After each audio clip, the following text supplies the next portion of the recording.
Hello dear students, एक बार फिर से हार्दिक स्वागत है आपका हमारे यूट्यूब चैनल पर। उम्मीद आप सब ठीक होंगे, स्वस्थ होंगे।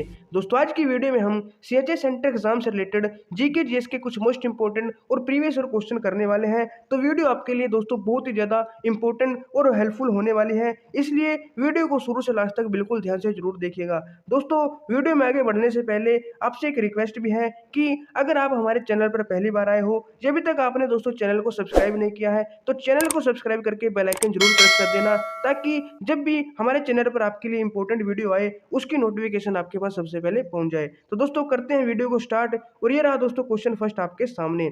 The national girl child day is celebrated on which day?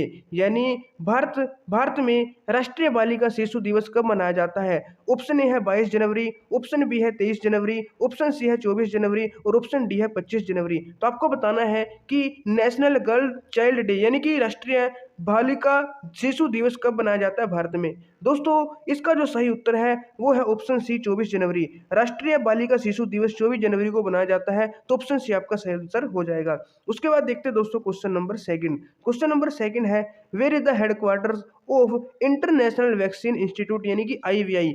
IVI का हेडक्वार्टर कहाँ पे है? अंतरराष्ट्रीय टीका संस्थान का मुख्यालय कहाँ पे है, ये आपको बताना है। ऑप्शन ए है साउथ कोरिया, ऑप्शन बी है जर्मनी, ऑप्शन सी है ब्राजील, ऑप्शन डी है फ्रांस। तो आपको बताना है कि आईवीआई का हेडक्वार्टर यानी मुख्यालय कहाँ पर है। दोस्तों, आईवीआई का जो हेडक्वार्टर है वो साउथ कोरिया में है, तो इसका मतलब ऑप्शन ए आपका सही उत्तर हो जाएगा। उसके बाद देखते हैं दोस्तों question number three. Question number three है दोस्तों, when first 5 year plan was launched, यानी पहली जो पंचवर्षीय योजना है वो कब लागू की गई थी? पहला है दोस्तों 1947, दूसरा है 1951, तीसरा है 1948 और चौथा है दोस्तों 1952। तो आपको बताना है पहली पंचवर्षीय जो योजना थी वो कब लागू की गई थी। दोस्तों, जो पहली पंचवर्षीय योजना है वो 1951 में शुरू की गई थी और उसके अध्यक्ष थे जवाहरलाल नेहरू जी और उपाध्यक्ष थे गुलजारी लाल नंदा। तो ये भी आपको ध्यान में रखना है, तो ऑप्शन भी दोस्तों आपका यहाँ पे सही हो जाएगा। उसके बाद देखते हैं question number four. Question number four है, Indian super league is associated with, यानी इंडियन सुपर लीग किससे संबंधित है? ऑप्शन ए है दोस्तों हॉकी, ऑप्शन बी है फुटबॉल, ऑप्शन सी है बैडमिंटन और ऑप्शन डी है कबड्डी। तो आपको बताना है इंडियन सुपर लीग, जैसे दोस्तों इंडियन प्रीमियर लीग आईपीएल आपको पता है क्रिकेट से रिलेटेड है, तो आपको बताना है इंडियन सुपर लीग आईसीएल ये आईएसएल ये किससे रिलेटेड है? दोस्तों, इंडियन सुपर लीग फुटबॉल से रिलेटेड है, तो ऑप्शन बी आपका यहाँ पे सही आंसर हो जाएगा। उसके बाद देखते हैं दोस्तों question number five. Question number five है, the Rajiv Gandhi national aviation university यानी RGNAU, Rajiv Gandhi national aviation university is located in which state, यानी राजीव गांधी राष्ट्रीय उड्डयन विश्वविद्यालय किस राज्य में स्थित है, आपको बताना है। ऑप्शन ए है आंध्र प्रदेश, ऑप्शन बी है तेलंगाना, ऑप्शन सी है उत्तर प्रदेश, ऑप्शन डी है दोस्तों मध्य प्रदेश। तो आपको बताना है आरजीएनएयू ये जो यूनिवर्सिटी है ये कहाँ पे सिचुएटेड है, कहाँ पे लोकेटेड है। दोस्तों, ये जो यूनिवर्सिटी है ये उत्तर प्रदेश में स्थित है, ऑप्शन सी आपका यहाँ पे सही आंसर हो जाएगा। उसके बाद बात करते हैं दोस्तों क्वेश्चन नंबर सिक्स की। क्वेश्चन नंबर सिक्स है, Mohit Ahlawat is associated with which sport, यानी मोहित अहलावत किस खेल से संबंधित है? पहला है चेस, दूसरा है क्रिकेट, तीसरा है बॉक्सिंग, चौथा है दोस्तों बैडमिंटन। तो आपको बताना है दोस्तों मोहित अहलावत किस खेल से रिलेटेड है, किस खेल से संबंधित है, किस खेल से एसोसिएटेड है। दोस्तों, मोहित अहलावत एक क्रिकेटर है, तो क्रिकेट से रिलेटेड हुआ, यानी कि ऑप्शन भी आपका सही उत्तर हो जाएगा।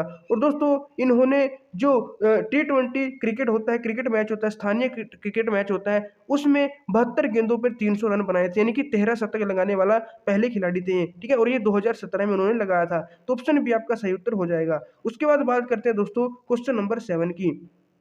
When and where the first metro train started in India, यानी भारत में पहली मेट्रो ट्रेन कब और कहाँ शुरू हुई थी? भारत में पहली मेट्रो ट्रेन कब और कहाँ, दोनों आपको बताना है कहाँ पे शुरू हुई थी। पहला दोस्तों मुंबई में हुई थी 1864 में, दूसरा है कोलकाता में 1984 में, तीसरा राजस्थान में 1870 में, चौथा असम में 1999 में। तो आपको बताना है दोस्तों इस क्वेश्चन का सही आंसर क्या होगा। दोस्तों, आपको ध्यान में रखना है पहली जो मेट्रो ट्रेन है वो कोलकाता में और 1984 में शुरू हुई थी, तो ऑप्शन बी आपका यहाँ पे सही आंसर हो जाएगा। उसके बाद बात करते हैं दोस्तों क्वेश्चन नंबर 8 की। क्वेश्चन नंबर 8 है, where is situated the headquarters of International Monetary Fund. International Monetary Fund यानी कि आईएमएफ भी इसको बोल देते हैं, तो अंतरराष्ट्रीय मुद्रा कोष का मुख्यालय कहाँ पे है?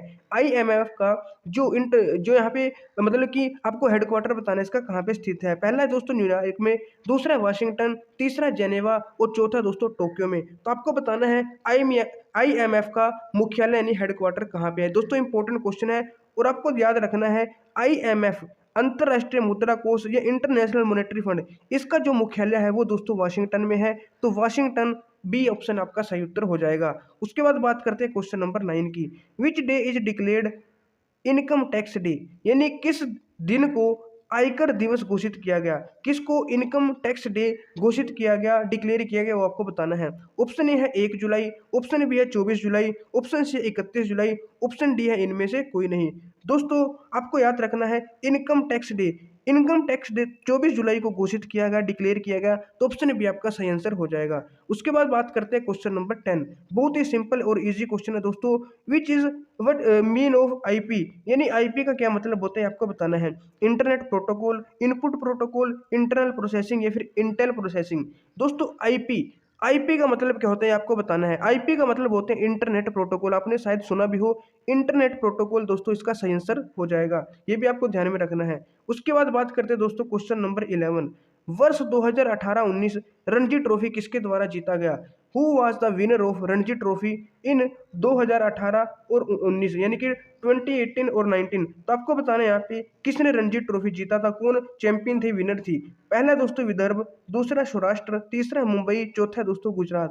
दोस्तों इससे भी क्वेश्चन बनता है रणजी ट्रॉफी से, तो आपको ध्यान में रखना है। खेल से रिलेटेड बहुत सारे क्वेश्चन बनते हैं, ठीक है ना। तो यहाँ पे आपको बताना है 2018-19 में कौन दोस्तों यहाँ पे किसके द्वारा रणजी ट्रॉफी जीती गई थी। दोस्तों इस क्वेश्चन का आंसर है विदर्भ, इसका राइट आंसर हो जाएगा दोस्तों विदर्भ। तो आपको ध्यान में रखना है, ऑप्शन ए आपका यहाँ पे राइट आंसर हो जाएगा। और दोस्तों एक बात और आपको ध्यान में रखनी है, अगर आपसे पूछे 2022-23, क्योंकि 2022-23 पूछ सकता है आपकी बार, ठीक है ना। तो 2022-23 में पूछे कि 2022-23 में जो रणजी ट्रॉफी है वो किसके द्वारा जीती गई, तो सौराष्ट्र, ये दोस्तों इंपॉर्टेंट है, सौराष्ट्र के द्वारा जीती गई। तो इस क्वेश्चन के आने की दोस्तों संभावना है। 2022-23 में पूछे तो सौराष्ट्र आपका आंसर हो जाएगा, 18-19 में पूछे तो विदर्भ आपका यहाँ पे राइट आंसर हो जाएगा।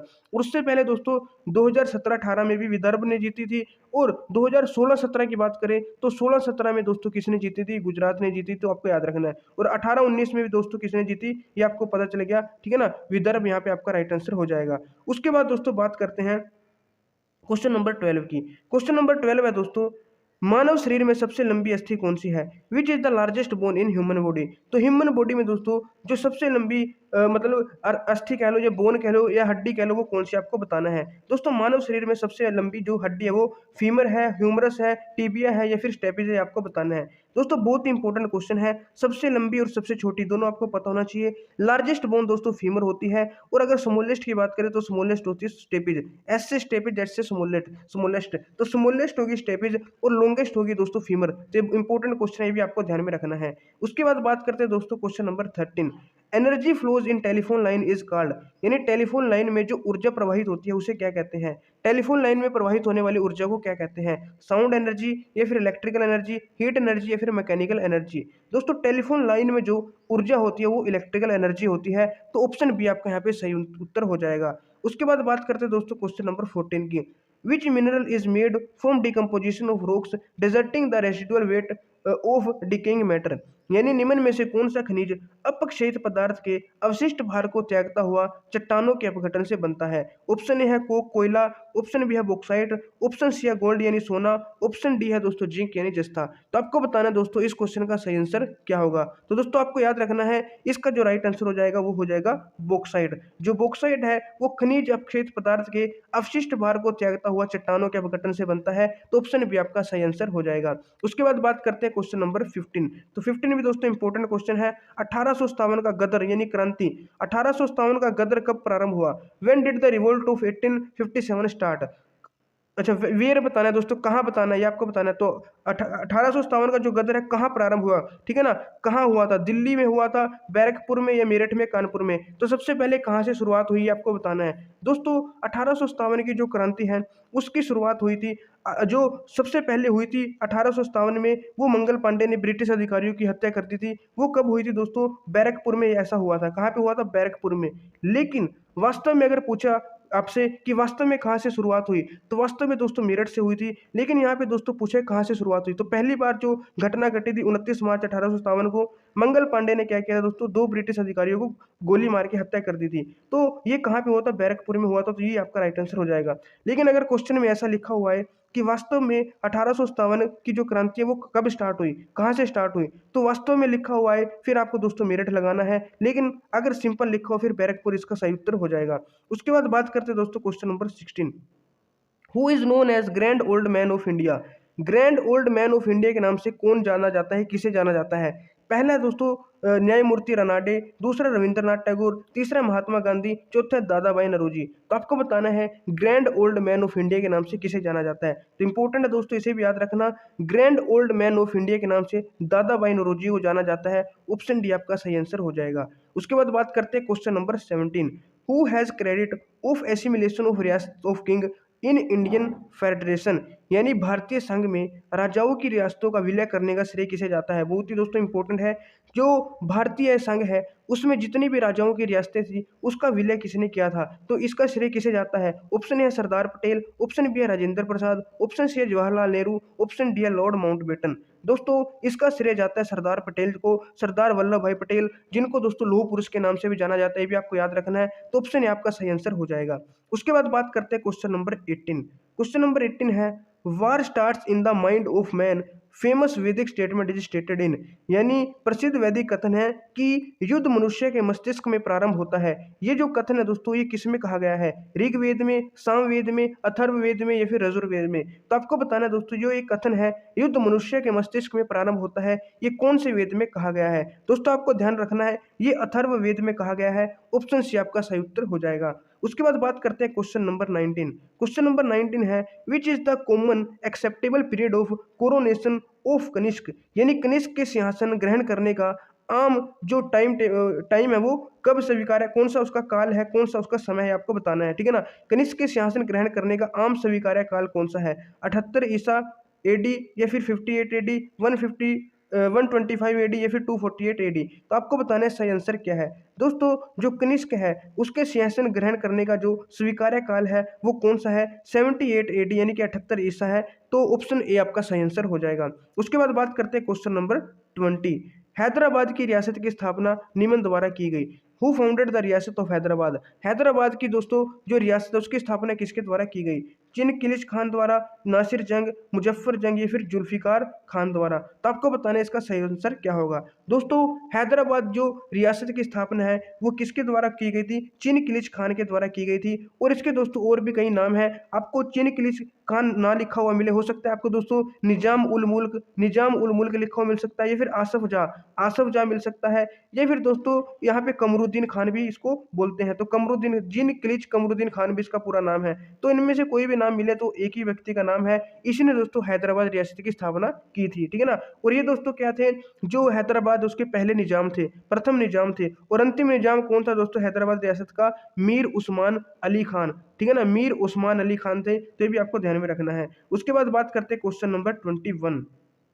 क्वेश्चन नंबर 21 है who were supporters of women franchise movement during Russian revolution, यानी रूस क्रांति के दौरान महिला मताधिकार आंदोलन के समर्थक कौन थे, उदारवादी थे, रेडिकल्स थे, रूढ़िवादी थे या फिर सभी थे। तो दोस्तों जब रूस क्रांति हुई उस समय महिला मताधिकार आंदोलन के समर्थक कौन थे, रेडिकल्स थे। ऑप्शन बी आपका सही आंसर हो जाएगा। उसके बाद बात करते हैं क्वेश्चन नंबर 22। क्वेश्चन नंबर 22 है when civil disobedience movement of Gandhi ji was called back 1931 in month of, यानी गांधी जी ने सविनय अवज्ञा आंदोलन 1931 वर्ष में किस माह में वापस किया, सितंबर, अक्टूबर, नवंबर या फिर दिसंबर। दोस्तों इसका जो सही आंसर है वो हो जाएगा ऑप्शन बी यानी कि अक्टूबर। तो अक्टूबर में दोस्तों वो वापस लिया गया था। लेकिन दोस्तों यहाँ पे असल में अगर आप पढ़ोगे तो आपको दोस्तों मार्च या अप्रैल यहाँ पे मिलेगा, लेकिन यहाँ पे दोस्तों मार्च अप्रैल ऑप्शन में नहीं है। अगर इनमें से बात करें तो अक्टूबर आपका सही आंसर हो जाएगा। उसके बाद बात करें दोस्तों 23। क्वेश्चन नंबर 23 है which commodity was supplied by India East India company to China in exchange of tea and silk, यानी दोस्तों जो ईस्ट इंडिया कंपनी थी चीन को चाय और रेशम के बदले में क्या आपूर्ति करती थी, ठीक है ना, क्या वो मंगवाते थे वहां से, मसाले, कपड़े, नील या फिर अफीम। तो आपको याद रखना दोस्तों चाय और रेशम के बदले में किस चीज की आपूर्ति की जाती थी? अफीम की आपूर्ति की जाती थी, ओपियम। तो ऑप्शन डी आपका सही आंसर हो जाएगा। उसके बाद बात करते हैं दोस्तों क्वेश्चन नंबर 24। क्वेश्चन नंबर 24 है गोवा वाज डोमेन ऑफ, यानी गोवा है जो किस देश का डोमेन था, यानी कि उपनिवेश था? फ्रांस का, इंग्लैंड का, पुर्तगाल का या फिर इटली का? दोस्तों आपको पता होगा जो गोवा है वो किस देश का डोमेन था? पुर्तगाल का डोमेन था। इससे दोस्तों क्वेश्चन बहुत पूछे जाते हैं पुर्तगालियों से या फिर गोवा से रिलेटेड, तो ये दोस्तों आपको अच्छे से पढ़ लेना है, ठीक है ना। तो पुर्तगाल का डोमेन था, ऑप्शन सी आपका सही आंसर हो जाएगा। उसके बाद बात करते हैं question number 25। Fight was take place between India and China in, यानी भारत और चीन के बीच जो युद्ध हुआ था, लड़ाई हुई थी, वो कब हुई थी, किस वर्ष हुई थी? 1960 में, 1961, 1958 या फिर 1962 में हुई थी? दोस्तों भारत और चीन के बीच में युद्ध हुआ था 1962 में। ऑप्शन डी आपका सही आंसर यहाँ पे हो जाएगा। उसके बाद बात करते हैं क्वेश्चन नंबर 26। क्वेश्चन नंबर 26 है बांग्लादेश इमर्ज्ड इन, यानी बांग्लादेश का उदय किस वर्ष हुआ? बांग्लादेश का उदय किस वर्ष हुआ? 1975, 1971, 1970 या फिर 1965? तो दोस्तों आपको याद रखना है बांग्लादेश का जो उदय है, बांग्लादेश का उदय दोस्तों कब हुआ था? ये दोस्तों इंपॉर्टेंट है, बांग्लादेश का उदय कब हुआ? भारत चीन युद्ध या भारत पाकिस्तान युद्ध, ये सभी आपको ध्यान में रखने हैं। तो बांग्लादेश का उदय दोस्तों 1971 में होता, इसका राइट आंसर हो जाएगा ऑप्शन बी। और दोस्तों जैसे भारत चीन का युद्ध 1962 में हुआ, आपको भारत पाकिस्तान के युद्ध भी याद रखने, 4 युद्ध हुए थे दोस्तों। एक तो 1948 में हुआ था, ठीक है ना, जिसको हम क्या कहते हैं, प्रथम कश्मीर युद्ध। फिर दोस्तों एक 1965 में हुआ, फिर एक 1971 में हुआ, और जो अंतिम था दोस्तों वो 1991 का, जो 1999 1999, जिसे कारगिल युद्ध भी कहा जाता है। तो 4 युद्ध दोस्तों पाकिस्तान के साथ थे, ये आपको याद रखना है। हो सकता है क्वेश्चन ऐसा आ जाए कि किन निम्न में से किस वर्ष पाकिस्तान भारत का युद्ध नहीं हुआ? 3 इनमें से होंगे और एक अलग होगा, तो इस टाइप से भी क्वेश्चन पूछा जा सकता है। तो सभी डेट्स आपको ईयर्स याद रखने हैं। उसके बाद दोस्तों question number 27। Which river is known as sorrow of Bengal, यानी बंगाल का शोक नाम से जाने वाली नदी कौन सी है? किस नदी को बंगाल का शोक कहा जाता है? महानंदा, या फिर यहाँ पे दामोदर को, या गंडक को, या फिर कोसी को? दोस्तों आपको याद रखना है बंगाल का शोक किस नदी को कहा जाता है? दामोदर नदी को बंगाल का शोक कहा जाता है। और बात करें दोस्तों अगर कोसी नदी की, तो कोसी नदी को बिहार का शोक कहा जाता है। कोसी नदी को दोस्तों बिहार का शोक कहा जाता है, और बंगाल का शोक दामोदर नदी को कहा जाता है। और दोस्तों जो दामोदर नदी है, इसको बंगाल के साथ साथ झारखंड का शोक भी कहा जाता है। और उड़ीसा का शोक की बात करें, उड़ीसा का शोक दोस्तों किसको? महानदी को कहा जाता है, ठीक है ना। और नदियों से रिलेटेड दोस्तों क्वेश्चन पक्का आएगा, तो इनको अच्छे से पढ़ लेना। एक क्वेश्चन है दोस्तों दक्षिण भारत की गंगा किसे कहा जाता है? दक्षिण भारत की अगर सबसे बड़ी नदी पूछेगा तो गोदावरी, लेकिन दक्षिण भारत की गंगा पूछेंगे तब दोस्तों कावेरी नदी हो जाएगा। तो दक्षिण भारत की गंगा किसे कहा जाता है? कावेरी नदी को कहा जाता है। ये दोस्तों पश्चिमी घाट है जो है ना, ब्रह्मगिरी पर्वत से निकलती है। पश्चिमी घाट में ब्रह्मगिरी पर्वत है, वहां से निकलती है और 3 राज्य से होकर गुजरती है, कर्नाटक, तमिलनाडु, केरल। कर्नाटक, केरल, तमिलनाडु, इन तीनों से गुजरते हुए फिर वो बंगाल की खाड़ी में गिर जाती है। तो कावेरी नदी आपको याद रखना है, इसको भारत की गंगा के नाम से मतलब कि जाना जाता है। उसके बाद दोस्तों question number 28। Which is a tidal port, यानी कौन सा ज्वारीय बंदरगाह है? निम्न में से कौन सा ज्वारीय बंदरगाह है? पारादीप, कांडला, ओखा या फिर तूतीकोरिन? दोस्तों ये भी एक इंपॉर्टेंट क्वेश्चन है, ज्वारीय बंदरगाह। ज्वारीय बंदरगाह दोस्तों कौन सा आपको ध्यान में रखना है? कांडला जो बंदरगाह है ये दोस्तों ज्वारीय बंदरगाह है, और ये दोस्तों गुजरात में एक कच्छ जिला है, उस जिले में स्थित है, गुजरात के कच्छ जिले में। तो कांडला जो है ज्वारीय बंदरगाह है, ऑप्शन बी आपका सही आंसर हो जाएगा। उसके बाद दोस्तों बात करते हैं क्वेश्चन नंबर 29 की। Mercedes is a automobile industry of, यानी कि मर्सिडीज है जो एक ऑटोमोबाइल इंडस्ट्री उद्योग है, तो वो कहाँ का है? अमेरिका की है, या फिर इटली की, जापान या फिर जर्मनी की एक ऑटोमोबाइल इंडस्ट्री है? दोस्तों आपको याद रखना है जो मर्सिडीज है, मर्सिडीज दोस्तों जर्मनी की एक ऑटोमोबाइल इंडस्ट्री है, ऑटोमोबाइल उद्योग है जर्मनी का। तो ऑप्शन डी आपका सही आंसर हो जाएगा। उसके बाद बात करते हैं क्वेश्चन नंबर 30 की।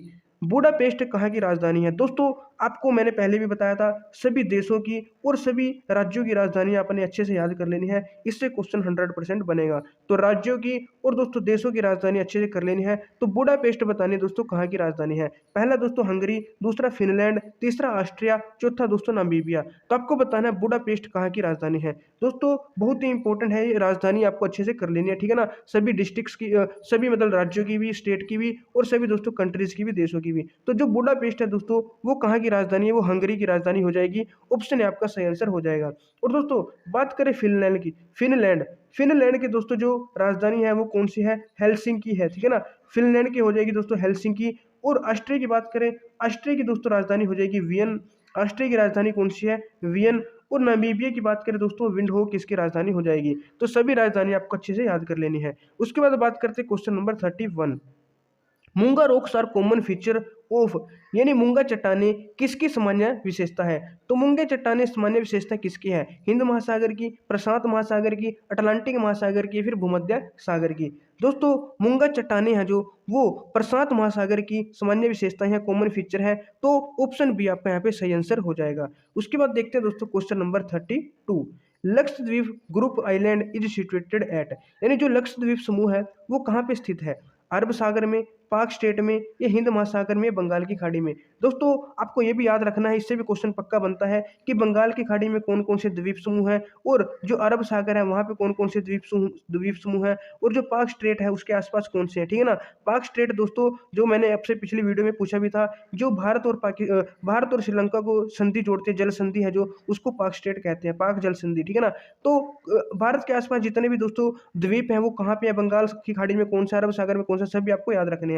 बात करें दोस्तों लक्षद्वीप की, लक्षद्वीप है दोस्तों ये अरब सागर में है। ऑप्शन ए आपका सही आंसर यहाँ पे हो जाएगा। उसके बाद बात करते हैं क्वेश्चन नंबर 33 की।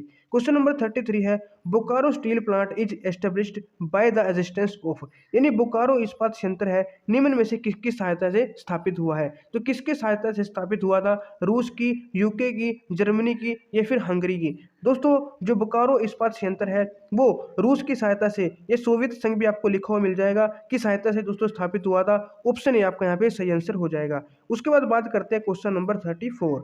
विच is the highest peak of Himalaya in India, यानी भारत में हिमालय की सबसे ऊंची चोटी कौन सी है? सबसे ऊंची चोटी हिमालय की भारत में कौन सी है? माउंट एवरेस्ट, कंचनजंगा, गोडविन अस्टेन, या फिर धौलागिरी नंगा पर्वत। दोस्तों अगर बात करें कि सबसे ऊंची, विश्व में सबसे ऊंची चोटी कौन सी, तो वो माउंट एवरेस्ट है। लेकिन भारत में अगर बात करें, भारत में दोस्तों हिमालय की जो सबसे ऊंची चोटी है वो कंचनजंगा है। ऑप्शन भी आपका यहाँ पे सही उत्तर हो जाएगा, तो ये भी आपको याद रखना है। और कंचनजंगा दोस्तों भारत में है, भारत में भी कहाँ पे? नेपाल और सिक्किम के बीच में है दोस्तों। लेकिन जो माउंट एवरेस्ट है दोस्तों ये नेपाल और चाइना के बीच में है, मतलब नेपाल में माना जाता है, ये इंडिया में नहीं है। तो ऑप्शन भी आपका सही आंसर यहाँ पे हो जाएगा। उसके बाद बात करते हैं क्वेश्चन नंबर 35 की। Hirakud hydro power project is situated at river, यानी हीराकुंड जल विद्युत संयंत्र है जो वो किस नदी पर बना है वो आपको बताना है। व्यास पर, महानदी पर, कावेरी पर, या फिर चंबल पर। दोस्तों हीराकुंड जल विद्युत संयंत्र किस नदी पे आपको बताना है। तो option A B C D, यानी व्यास, महानदी, कावेरी, चंबल, तो इनमें से कौन सा आंसर सही है वो आपको बताना है। दोस्तों बहुत ही इंपॉर्टेंट क्वेश्चन है। जो हीराकुंड जितने भी दोस्तों जैसे बांध हो गए वो भी आपको अच्छे से पढ़ लेना है कि कौन सा बांध किस नदी पे है, या हाइड्रो पावर प्रोजेक्ट हो गए तो किस नदी पर क्या बना है, नदियों से रिलेटेड दोस्तों क्वेश्चन पूछे जाते हैं। तो जो हीराकुंड है दोस्तों वो महानदी, महानदी पे स्थित है दोस्तों। ऑप्शन भी आपका सही आंसर हो जाएगा, ठीक है, ये भी आपको ध्यान में रखना है। और महानदी दोस्तों किस राज्य में है? उड़ीसा राज्य में है, ये भी आपको ध्यान रखना है। जो बना हुआ है उड़ीसा राज्य में बना हुआ है। उसके बाद दोस्तों क्वेश्चन नंबर 36, ये दोस्तों पहले भी आपको करवाया था। मानस सेंचुरी इज सिचुएटेड एट, यानी कि मानस वन्यजीव अभ्यारण्य कहाँ पे स्थित है। जो भी दोस्तों मैंने साइंस के चैप्टर 7 की वीडियो डाली थी तो उसमें सभी वन्यजीव अभ्यारण्य के बारे में आपको अच्छे से बताया था, तो उस वीडियो को एक बार अच्छे से देख लेना। उसमें जितने भी इंपॉर्टेंट वन्यजीव अभ्यारण्य हैं वो सभी मैंने करवाए थे। तो मानस सेंचुरी ये आपको बताना है ये कहाँ पे है, असम में है, झारखंड में है, राजस्थान में है, फिर उत्तर प्रदेश में।